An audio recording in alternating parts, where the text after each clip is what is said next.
الرحيم نحمده ونصلي ونسلم على حبيبه الكريم الأمين العزيز الرؤوف الرحيم وعلى آله وأصحابه الأفضلين الأكرمين أجمعين أما بعد فأعوذ بالله من الشيطان الرجيم بسم الله الرحمن الرحيم ولا تزر وازرة وزر أخرى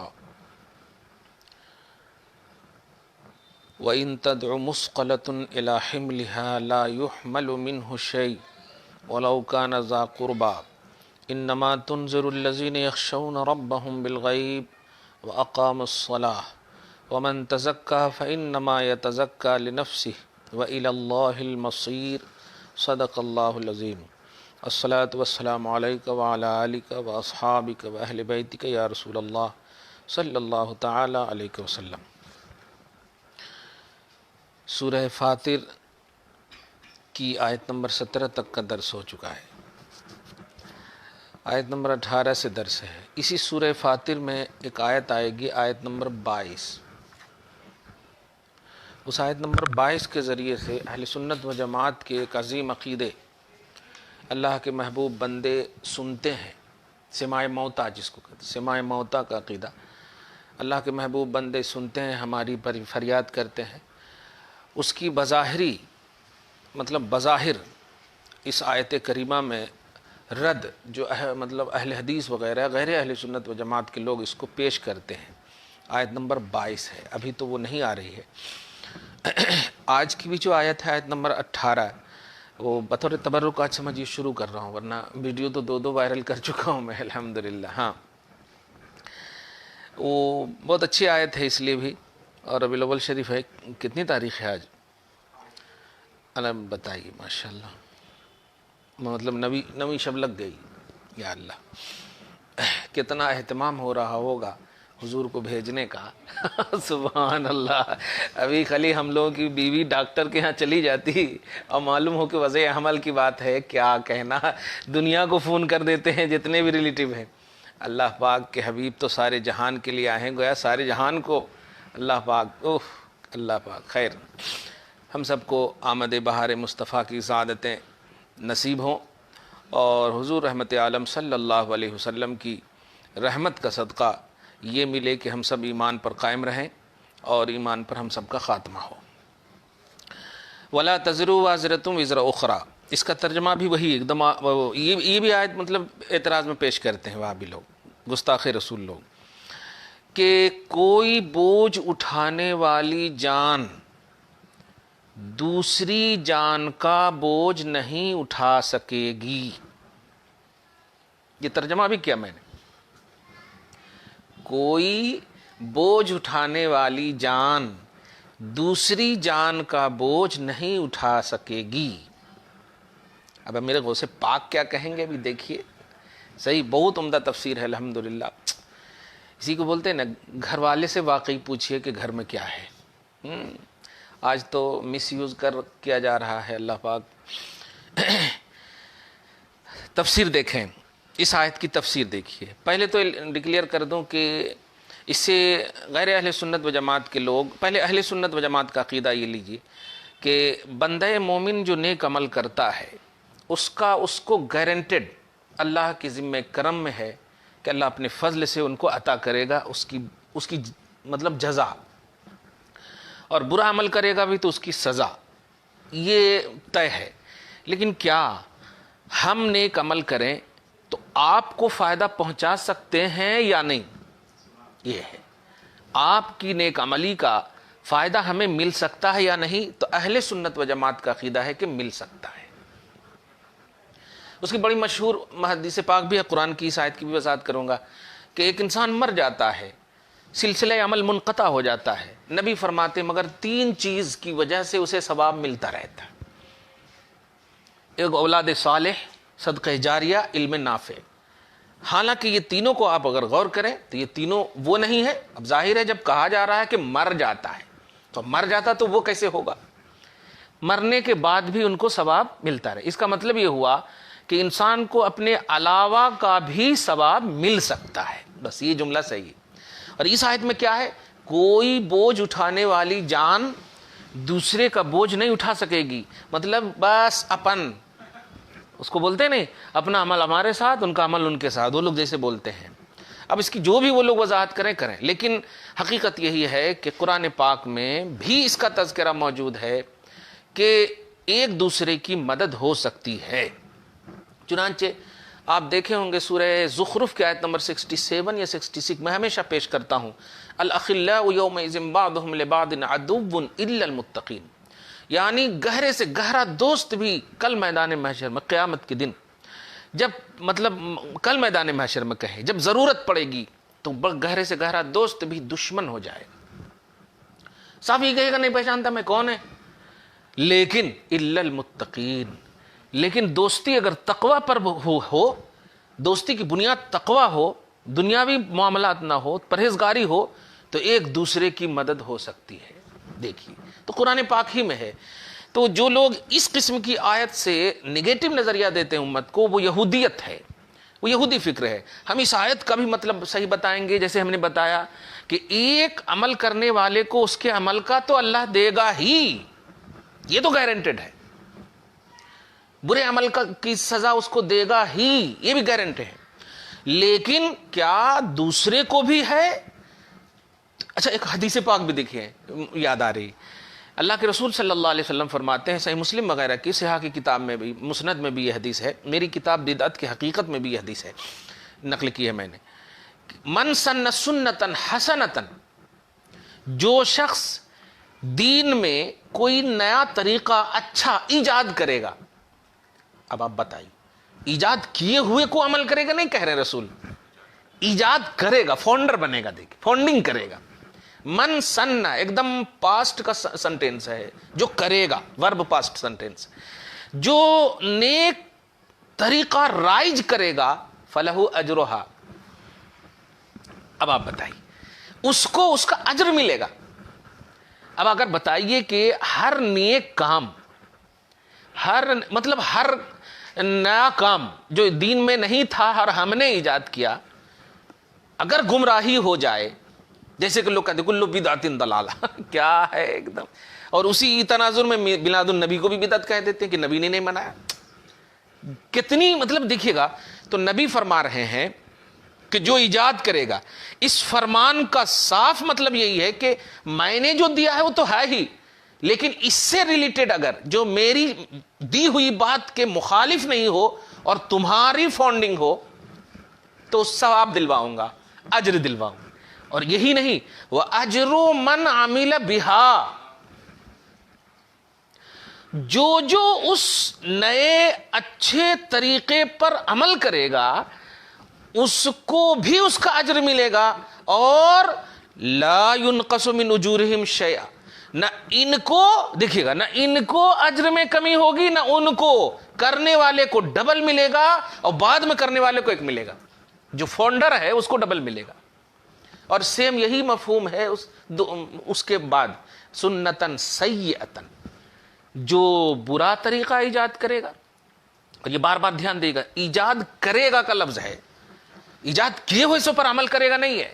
بس اسی لفظ کا ترجمہ آج تک وہاں بھی لوگ نہیں کر پا رہے. من سننا, جسے من عاملہ, جو نیک عمل کرے. خیر, تو اس کا صاحب مطلب یہ ہوا کہ اسلام کے علاوہ بھی کچھ ایسے امور ہیں. اب اسلام کے علاوہ سے مراد یہ کہ اسلام سے ریلیٹڈ, ایسا نہیں کہ اسلام کے مخالف. یہ شرط ہے بدعت کے بھی حسنہ ہونے کے لیے, شرط ہے کہ وہ کام جو اسلام میں بظاہر تو نہیں, قرآن حدیث میں بظاہر تو نہیں, لیکن مخالف قرآن حدیث بھی نہ ہو, تب بدعت حسنہ ہے. مخالف ہے تو بدعت سیئہ ہے.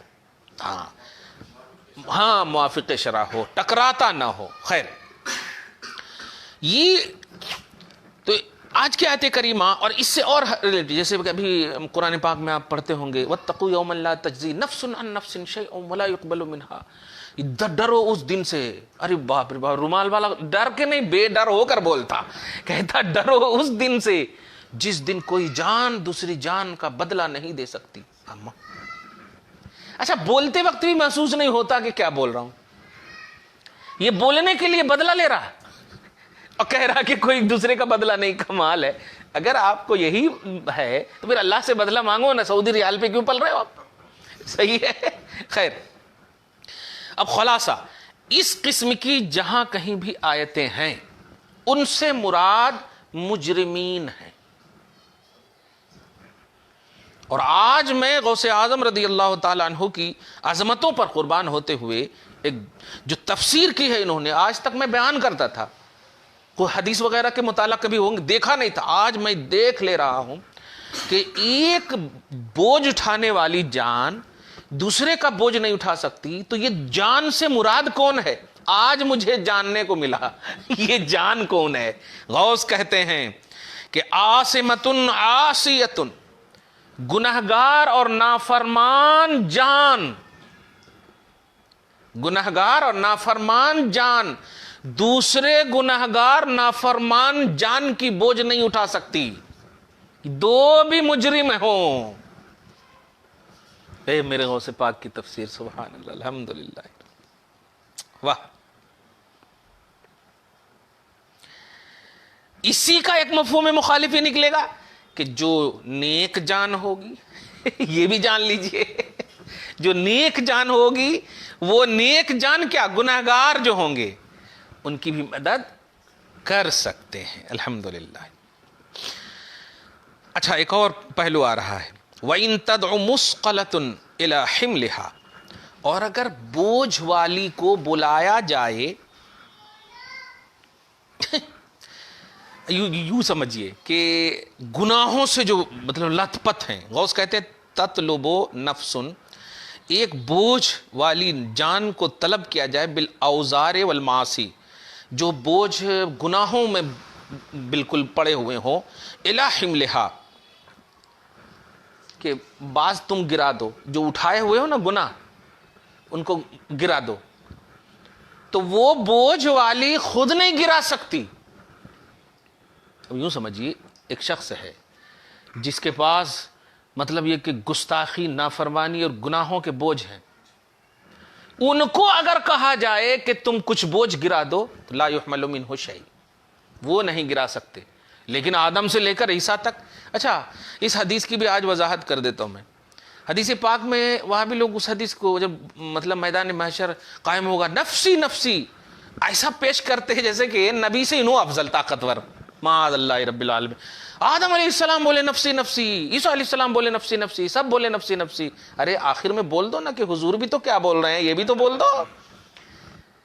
انبیاء بولے نفسی نفسی، ارے اسی منظر میں نبی نے کہا انا لہا. انا لہا کی گونج اللہ کی طرف سے نہیں ہے، مصطفیٰ کی طرف سے ہے صلی اللہ تعالی علیہ وسلم. خیر، تو وہاں پر بھی میں بتا رہا ہوں کہ وہ بھی حقیقت میں مدد ہے. دائرہ نبوت فکس ہوتا ہے، ہر ایک کا ایک دائرہ ہوتا ہے، اور خاص طور سے نبی اور انبیاء اور ملائکہ، یہ دو گروہ ایسے ہیں جن سے نافرمانی ہو ہی نہیں سکتی، یہ معصوم ہوتے ہیں. یہ کنڈیشن اپنے دائرے کو ایک دم اچھے سے جانتے ہیں. اب دھیان دیجیے گا، تو حضرت آدم بھی اپنا دائرہ جان رہے ہیں، لیکن قوم کیا پوچھ رہی ہے دائرے کے علاوہ؟ وہ اپنا دائرہ جان رہے ہیں کہ میدان محشر کی جو محفل ہے اس کے چیف گیسٹ بس اس میں یہاں زیادہ نہیں بولنا، اب منچ پر. ہاں، تو جو یہاں پر جماعت کے لوگ کیا کہہ رہے ہیں کہ دیکھیں آدم کہ کوئی نہیں مدد کا. ارے ٹھیک ہے، وہاں مدد نہیں. ایک چھوٹی سی بات ہے، ہم جب امتحان دے رہے ہوں اور ہمارا استاد سامنے موجود ہو، بتائیے وہ مدد کر سکتے ہیں کہ نہیں؟ لیکن کیوں نہیں کر رہے ہیں؟ ہاں، ان کا دائرہ نہیں ہے وہاں پہ. ہاں نہیں، وہاں دائرہ نہیں، ان کا دائرہ کیا ہے بلکہ نہ بتانا یہ دائرہ ہے، جبکہ طاقت ہے بتانے کی. پڑھایا ہے اس نے تو کیسی بات کر رہے ہیں، اسی کا امتحان ہو رہا. ہاں سبحان اللہ، کیا بہترین بات ایک دم آ گئی. تو حضور پاک صلی اللہ علیہ وسلم سے کے علاوہ جتنے بھی انبیاء کرام، وہ نفسی نفسی اور انا لہا اس لیے نہیں بول رہے ہیں، وہ اپنا دائرہ بتا رہے ہیں کہ جو تم مانگ رہے ہو نا، وہ دنیا میں نہیں دیکھ لیے کہ موسیٰ علیہ السلام نے اپنے دائرے سے ذرا سی آگے مانگا تھا کہ میں تجھے دیکھنا چاہتا ہوں. اللہ پاک نے کہا نہیں یہ دائرہ تیرا نہیں ہے. تو ہر ایک کا دائرہ نبوت، دائرہ رسالت اللہ پاک نے فکس کر دیا ہے. تو وہاں پر جب کہا آدم، اسی لیے تو حضرت آدم علیہ السلام اگر وہاں پر ڈرتے تو بھیجتے کیوں دوسرے کے پاس؟ حضرت آدم نے نوح کے پاس کیوں بھیجا؟ پھر نوح نے ان کے پاس کیوں بھیجا؟ یہ کس نے کہا تھا بھیجنے کے لیے؟ یہی تو مدد ہے. ارے وہ یہی تو سب سے بڑی مدد ہے. ارے سب سے بڑی مدد ہے. کیا کہنا اذهبوا الی غیری، میرے علاوہ دوسرے کے پاس چلے جاؤ. اذهبوا الی نوح کے پاس چلے جاؤ. یہ سب جو ایک دوسرے کے پاس بھیج رہے ہیں، کیا اللہ پاک کہہ رہا ہے کہ تم ایسا ایسا کرو؟ نہیں، یہ مدد ہے. یہ اپنے دائرے اختیار کا استعمال کر رہے ہیں. لیکن جب سب آنچے خوباں ہمادان، یہ ساری خوبیاں سب کو دیکھ لیا آپ نے، تو وہاں پر مجبوری نہیں، وہاں پر بھی اختیار ہے انبیاء کرام کا. اپنے اپنے سیکشن میں کمال رکھتے ہیں. وہ کمال کے پاس جب آئے تو وہاں پر دیکھیے، یہی حدیث کے آدھے ٹکڑے کو یہودیت کے ناطے غیر اہل سنت و جماعت کے لوگ یوز کرنے کی بنیاد پر نبی کی انا لہا نے اہل سنت کو بھروسہ دیا کہ وہاں نبی مجبور نہیں ہے. اگر مجبور ہوتے تو میرے پاس کیوں بھیجتے؟ نبی تو اتنا جان رہے ہیں، دھیان دیئے، آدم سے لے کے عیسیٰ تک میری شان جان رہے ہیں، کتنا پاور ہے. لیکن وہ اپنے دائرے کا استعمال کر رہے ہیں، بس دائرے سے باہر نہیں. یہ تو ان کی شان ہے. ایک چھوٹی سی بات ہے، ہم بھی اللہ پاک کی عبادت کرتے ہیں، رسول پاک کی تعظیم کرتے ہیں. رسول پاک کی ہم کتنی بھی تعظیم کریں کم ہے. لیکن آپ صلی اللہ علیہ وسلم کے علاوہ آپ کی طرح تعظیم کسی کی نہیں ہو سکتی. یہ بھی عقیدہ ہے. ساتھ ہی ساتھ خدا کے نہ تو برابر بڑھنے کی بات تو چھوڑیں. کل بھی ایک جملہ درس قرآن میں مدینہ مسجد میں کہا میں نے کہ دیکھیے، اگر اللہ کی طرح ماننا تو چھوڑیے، کہہ دیا کسی کو آپ نے تو شرک ہے. اللہ کی طرح کسی کو کہہ دیا تو شرک ہے. ماننا تو دور کی بات ہے، اللہ کی طرح. تو علم غیب کا جو کانسیپٹ ہے یہ اللہ کی طرح نہیں ہے، اللہ کی عطا ہے. وَلَيْسَ كَمِثْلِهِ شَيْءٌ، اللہ کی مثل تو کچھ ہے ہی نہیں، تو پھر اللہ کی طرح کیسے کہیں گے آپ؟ تو اہل سنت و جماعت کا عقیدہ بیسٹ ہے، خوبصورت ہے الحمدللہ. تو وہی کہہ رہے ہیں کہ کوئی بوجھ والا گناہوں سے لت پت، اس کو کہا جائے گا ارے یار کچھ گرا دو نا، اتنا کہہ کو لے جا رہے ہو، تو لا يحمل منہ الشیء. ایک مفہوم تو یہ ہوگا کہ اس کی جانب سے کوئی گرایا نہیں جائے گا، اور ایک مفہوم یہ ہوگا ادھر لو میں گراتا ہوں. نہیں. لیکن دونوں، اٹھانے والا بھی اور گرانے والا بھی نافرمان ہو، عاصی ہو، مجرم ہو، یہ ہے. لیکن اگر ہمارے اوپر بوجھ ہے گناہ کا، لیکن پیچھے سے اگر غوث پاک کہیں ادھر آؤ تو ہم کو جانا ہوگا اور ہم کو اتارنا ہوگا. چلو اتنا سی گرا دو، تھوڑا سی تکلیف سہو، ورنہ پھر تکلیف نہیں سہو گے تو پھر معلوم کیسے ہوگا؟ تکلیف نہیں سہو گے تو معلوم کیسے ہوگا؟ ہاں خیر. لا يحمل منه شيء، أي لا يحمل أحد شيئا من أوزاره وإن رضي بحمله على مقتضى العدل ولو كان المدعو للحمل ذا قرب. ارے باپ رے باپ، یہ بات تو بڑی اتنی اہم ہے کہ بولنے کے لیے جگر چاہیے. اگرچہ بوجھ والے کو آپ دیکھ رہے ہوں کہ وہ آپ کا قریب تر رشتہ دار ہے، ولو كان ذا قربا، اگرچہ بلانے والا جو کہہ رہا ہے اتارو نا، تھوڑا اتارو نا، تو یہ بلانے والے کا قریب تر رشتہ دار ہی کیوں نہ ہو، باپ دادا جتنے بھی ہیں، کنبہ قبیلہ بیوی بچے جتنے بھی ہیں کیوں نہ ہو، بلکہ وہ قریب تر رشتہ دار بھی نہ تو بلانے والا اتار سکتا، کیونکہ یہ بھی مجرم اور عاصی ہے، اور جن کو بلایا جا رہا ہے وہ بھی مجرم اور عاصی ہے. اب اگر غوث پاک کو مجرم کہتے ہو تو ٹھیک ہے، معاذ اللہ. اولیاء اللہ کو مجرم سمجھتے ہو تو معاذ اللہ. یہ ولایت اور جرم تو ایک دوسرے کی ضد ہے، صحیح ہے کہ نہیں؟ ولایت اور جرم ایک دوسرے کی ضد ہے. سارے جرائم کو مار کر ولی بنتے ہیں. نبی تک تو خیر بہت دور میں جانا، اور ولیوں کی بارگاہ میں آؤ. ہاں تو بلانے والا جس کو بلا رہا ہے گناہوں سے لت پت ہے، وہ بلانے والا کہہ رہا ہے کم گناہ ہے اس کے پاس لیکن گناہ ہے، تو گناہ گار دوسرے گناہ گار کی مدد نہیں کر سکتا.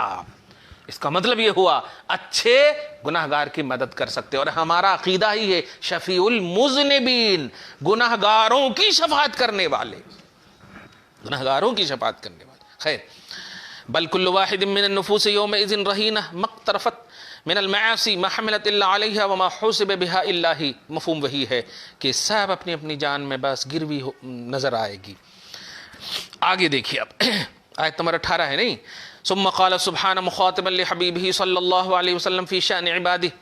پھر اللہ سبحانہ نے خطاب کرتے ہوئے اپنے حبیب صلی اللہ علیہ وسلم سے اپنے بندوں کی شان کے سلسلے میں، اپنے خاص بندوں کی شان کے سلسلے میں، اچھا یہاں پر تو خاص بندے نہیں تھے، اپنے خاص بندوں کی شان کے سلسلے میں خطاب کرتے ہوئے ارشاد فرمایا کیا؟ انما تنذر الذین یخشون ربهم بالغیب. واہ واہ واہ، کیا عقیدہ، سبحان اللہ. ایک چھوٹی سی بات ہے، آپ بہترین سے بہترین فلٹر کیا ہوا پانی لائیں اور ایک مردہ کو پلائیں، پیے گا وہ؟ ایک دم صاف بتا رہا ہوں، ایمان حیات ہے، اور ایمان کے علاوہ جتنی بھی چیزیں، ہم کفر صرف کیوں بولیں، نفاق بھی تو ہے کہ نہیں؟ ایمان کے علاوہ جتنی بھی چیزیں ہیں یہ سب موت ہے. اور اللہ فرماتا ہے آپ موت والے کو ڈرائیں گے، یہ تو منصب ہے، لیکن وہ فائدہ حاصل نہیں کرے گا کیونکہ مردے فائدہ حاصل.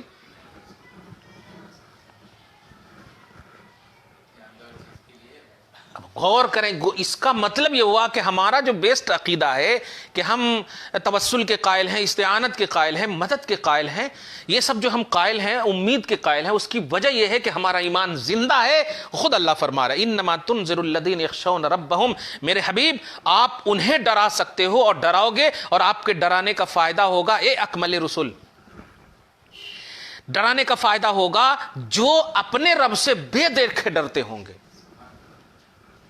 رومال والے تو دیکھ کر نہیں ڈر رہے ہوں گے، ڈرتے تو آج ذرا غور کریں یہ فرانس میں کیا کیا نہیں ہو رہا ہے. ہم کو بولنے کا من نہیں کر رہا ہے کہ ہم بولیں معاذ اللہ ثم معاذ اللہ کارٹون وغیرہ کی باتیں، لیکن اس ظالم کو سمجھنا چاہیے جو آج مرکز اسلام کا حکمراں بنا ہوا ہے، کنگ کہلاتا ہے، اور آج تک کوئی احتجاج نہیں. اور جب بات اسرائیل کی آئی تو ہاتھ ملا لیا، نبی کی بات آئی اور کارٹون وغیرہ کے باب میں کس کی مطلب کس کی جائیداد پر وہ اپنی حکمرانی کا کنگ بنا ہوا ہے، معاذ اللہ رب العالمین. ہم پوری تمام طیب اردگان کے علاوہ ہم ان کو سلام بھیجتے ہیں، انہوں نے ایک بس کیا ہے، باقی جتنے لوگ بھی کیے ہیں ہم ان کو بھی سلام بھیجتے ہیں. اور خصوصاً ہم سعودی عرب کے حکمرانوں کو ہم اپیل کیوں کریں، وہ مرکز اسلام پر حکمراں ہیں، ان کی پہلی رسپانسبلٹی بنتی ہے کہ وہ احتجاج کریں، کیونکہ بات پورے 1.5 ارب مسلمانوں کی شان ایمان کی بات ہے. یہ ہمارے باپ داداؤں کی بات نہیں، ایمان کی بات ہے، حضور پاک صلی اللہ علیہ وسلم کی بات ہے. معاذ اللہ وہ کہتا ہے کہ ہم کچھ بھی کارٹون میں کر سکتے ہیں. نہیں نہیں نہیں نہیں، کچھ بھی کر سکتے ہیں. ایک طاقتور شخص ہو لیکن وہ اپنی ماں سے نکاح نہیں کر سکتا، چاہے ہندو ہو یا مسلمان ہو. دائرہ ہے ہر ایک کا، تو ہر ایک کا جب کنڈیشن ہے تو یہ آزادی کا ہرگز یہ مطلب نہیں ہے کہ آپ جو چاہو کر لو. نیشنلزم کچھ تو بھی ہے، جرنلزم کچھ تو بھی ہے، صحافت کچھ تو بھی ہے، معاذ اللہ رب اللہ کچھ بھی آپ چھاپ دیتے. انسانیت اس سے شرمسار ہوئی ہے، خصوصاً رحمت عالم صلی اللہ علیہ وسلم کے کارٹون کی بات کی ہے، استغفر اللہ معاذ اللہ. خیر، تو اے میرے اکمل رسول، ما تفید انذاراتک التی تلوت یا اکمل رسول علی ہؤلاء الغفلہ الا القوم. اچھا، ان غافل مجرموں کو جو سرکش ہیں آپ کی تلاوت کام نہیں دے گی. تلاوت کی نفی نہیں کیا، تلاوت کام نہیں دے گی. تلاوت تو منصب ہے آپ کا، یعنی آپ جو ڈرا رہے ہیں یہ تو آپ نے منصب ادا کر دیا، لیکن یہ کام نہیں دے گی. تو کام کن کو دے گی؟ الذین یخافون من اللہ ومن عذابہ وعقابہ حال کونہم غائبین عنہ. کام انہیں دے گی جو اللہ سے اور اللہ کے عذاب و عقاب سے اس وقت ڈرتے ہیں جب وہ غائب رہتے، جبکہ وہ غائب ہیں اللہ سے، ایسا کہیے، جبکہ وہ اللہ سے غائب ہے، بے دیکھ. سامعین لہو، اللہ کی بات سنتے ہیں. خاشعین من نزولہ، اللہ تبارک و تعالیٰ کے عذاب کے نازل ہونے سے ڈرتے ہیں. خائفین من حلولہ بغتۃ، اور اچانک عذاب الہی آ جانے سے خوف زدہ رہتے ہیں. آپ کی بولی انہی کو فائدہ دے گی. ہم ڈکلیئر کرتے ہیں نا ہمیشہ، ہمیں ایک جملہ اور بھی بولتے ہیں، آج کل تو اور بھی بول رہے ہیں کہ نہ ہمیں نہ بی جے پی نہ کانگریس ہمیں لیڈروں کے پی ایم یا ای سی ایم سے کوئی مطلب نہیں ہے. ہم آزادی چاہتے ہیں آزادی اس اعتبار سے کہ ہم محنت کریں گے، کھائیں گے، پیئیں گے، ہم محنت کریں گے، خدا کی عبادت کریں گے، اپنے مذہب کے اعتبار سے جئیں گے، نہ ہم انٹرفیئر کریں. ہاں انٹرسٹڈ ہیں تو ٹھیک ہے، ویلکم. انٹرفیئر، مداخلت کسی چیز میں ہم نہیں کریں گے. ہم کو کوئی سبسڈی نہیں چاہیے ظاہری طور پر. ہم عیدی قوم نہیں ہے، محنت کر کے کھانے والی قوم ہے. اللہ پاک کے رسول نے فرمایا کہ سب سے بہترین کمائی، پاکیزہ کمائی ہاتھ کی کمائی ہے. بیٹھے بیٹھے رہیے، ہاتھ کی کمائی ہے. الحمدللہ. خیر، تو اللہ سبحانہ کہ رسول کی تبلیغ و انذار کا فائدہ انہیں دے گا جو بے دیکھے رب کو مانتے. ہاں سبحان اللہ، کیا پیارا. وَأَقَامُوا الصَّلَاةَ، اور جو نماز، اچھا اس کے بعد جو نماز قائم کرتے ہیں، اسی سے نیت کا عقیدہ ملتا ہے کہ نماز یہ امپورٹنٹ نہیں ہے، توحید کو بے دیکھے پہلے تسلیم کرنا امپورٹنٹ ہے. اسی لیے آپ ہم نماز پڑھتے ہیں تو سب سے پہلے بولتے ہیں نیت کی میں نے واسطے اللہ کے، واسطے اللہ کی. تو اللہ کو حاضر، اللہ تبارک و تعالیٰ کو شہید، اللہ تبارک و تعالیٰ کی بارگاہ میں خود حاضر ہیں، یہ عقیدہ پہلے رکھتے ہیں. ہاں تو نماز قائم کرتے ہیں. اور اسی طرح ومن تزکا، اور وہ جو نفس کو ستھرا رکھتے ہیں. باپ رے باپ، زکوٰۃ بھی اس میں آ گیا. اب دیکھیے نا، طہر نفسہ عن المیل الی البدع والاہواء، یہ غوث پاک کے جملے ہیں. یعنی جو خود کو بدعتوں اور خواہشات نفسانی کی طرف مائل ہونے سے خود کو بچاتے ہیں. بدعت کا لفظ دیکھیں استعمال کیا ہے. غوث پاک معاذ اللہ رب العالمین کہتے ہیں موجد ہیں، یہ ابن عربی موجد ہیں، فاضل بریلوی موجد ہیں، اس طرح کی باتیں کرتے. چلو دیکھیں گے میدان محشر میں کیا ہوتا ہے، دیکھیں گے انشاءاللہ. ہم تو قائل ہیں غوث پاک کی غوثیت کبریٰ کے. طہر نفسہ عن المیل الی البدع والاہواء، یعنی جو اپنے آپ کو بدعتوں اور خواہشات نفسانی کی طرف مائل ہونے سے خود کو روکتے ہیں. فإنما يتزكى لنفسه، تو وہ روکنا ان کے نفس ہی کے لیے ہے. اذ نفع تزکیتہ عائد الیہ، یعنی اس کا نفس کو صاف ستھرے کرنے کا نفع انہی کی طرف لوٹے گا. مفید لہ، انہی کو مفید ہوگا. فی اولاہ و آخراہ، ان دنیا میں بھی اور آخرت میں بھی. وإلی اللہ المصیر، اور جب اس طرح سے اپنی بشری تقاضے، اپنی نفسانیت، اپنی بدعات و خرافات سے دور ہٹ کر، اپنے نفس کو بچا کر جب وہ جائیں گے تو الی اللہ المصیر، اللہ کی طرف اس کا ٹھکانہ ہوگا. یہ جملہ اللہ ویلکم کرے گا، یہ مفہوم ایک دم ہو. کیا کہنا.